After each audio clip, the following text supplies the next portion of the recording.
Hey everyone, welcome to an exciting tour of the Massachusetts Institute of Technology, better known as MIT.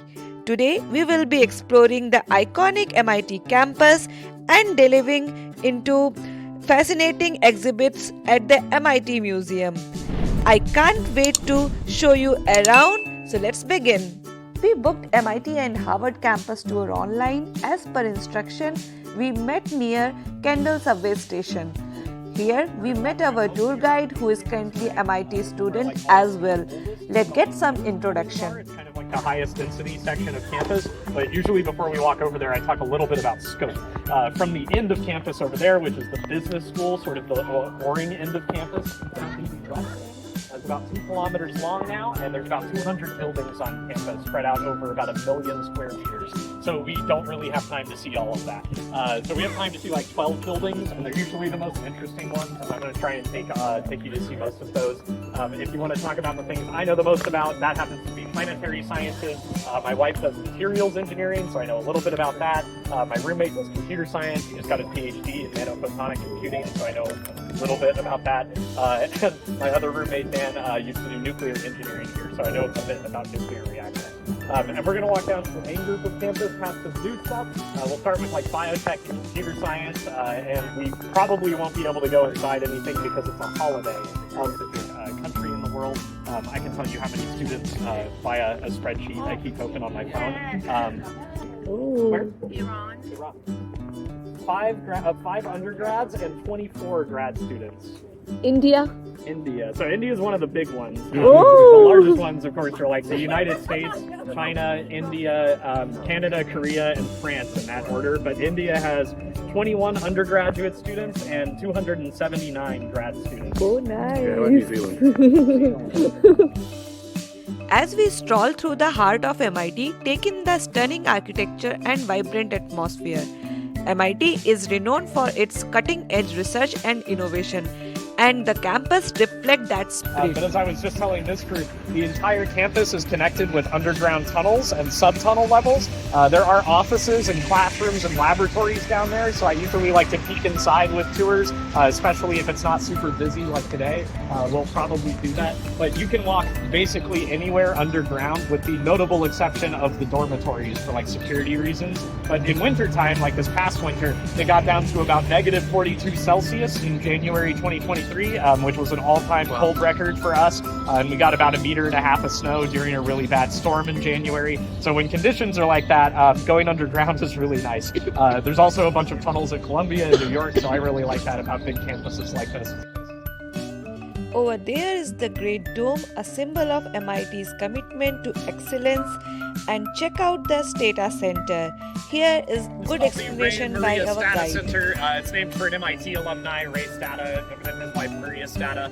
They founded Analog Devices together like 55 years ago. It used to be one of the largest semiconductor fabs in North America. I don't really think that's the case anymore, but a bunch of different alumni paid a lot of money to have their names on different parts of the building. We call these principal funders, and they're pretty much the namesakes of every building on campus for the most part.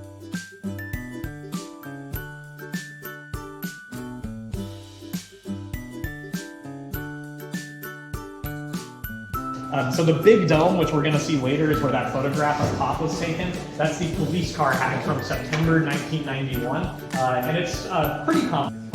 And the phone number, that went to the MIT Police Department, and I don't think it does anymore.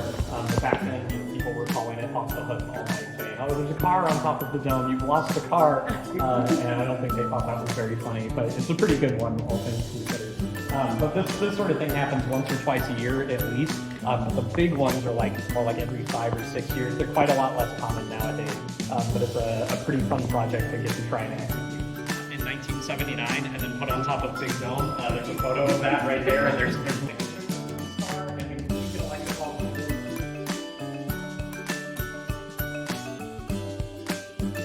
As we walk, notice the energy and diversity of the student.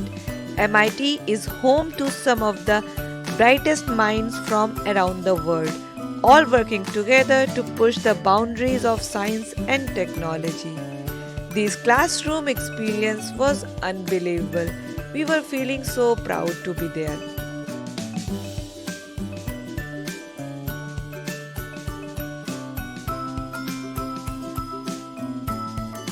cell architecture is like the central design component of the PlayStation 3 and PlayStation 4 and PlayStation 5. So if you like PlayStation, that was an MIT alumni. She's really cool. I like her a lot. She's been the AMD CEO for like 11 years or 12 years or something. So you probably heard of her. But she came by last year and they named the building after her officially. So it's the first one we've got with her name on it, which is awesome. How old is she? Like 40 maybe? Maybe? She's not that old. She's pretty young. Yeah, she can't be more than like 40.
Superstitious and traditional ways here, but this is where we turned in our homework up until 2019 for the math department. So we did physical like paper piece sets, and we turned them into those slots. But then 2020 happened, and like COVID mandated everything being online essentially. So now we don't turn in any physical work anymore. Some courses have reverted to that system, but the lack of in-person classes killed that tradition off.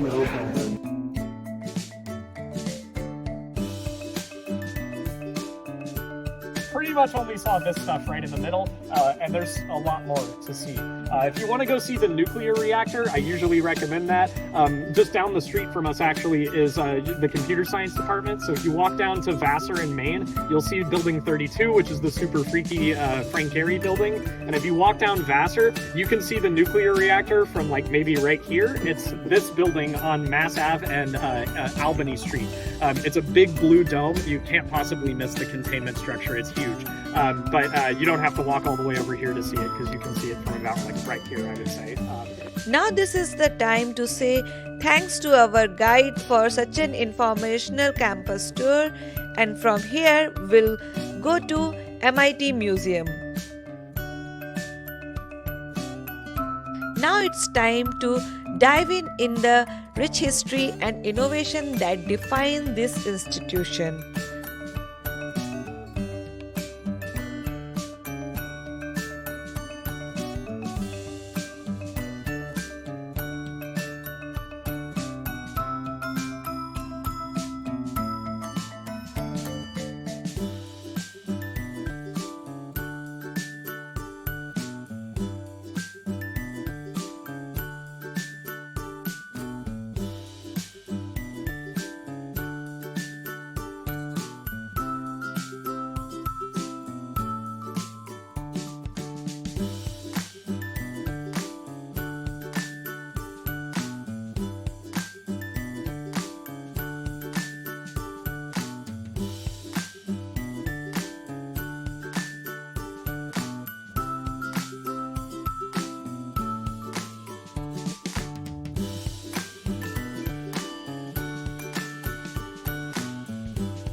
As we explore further, we will encounter exhibits that highlight MIT's contribution to robotics, artificial intelligence, and groundbreaking inventions.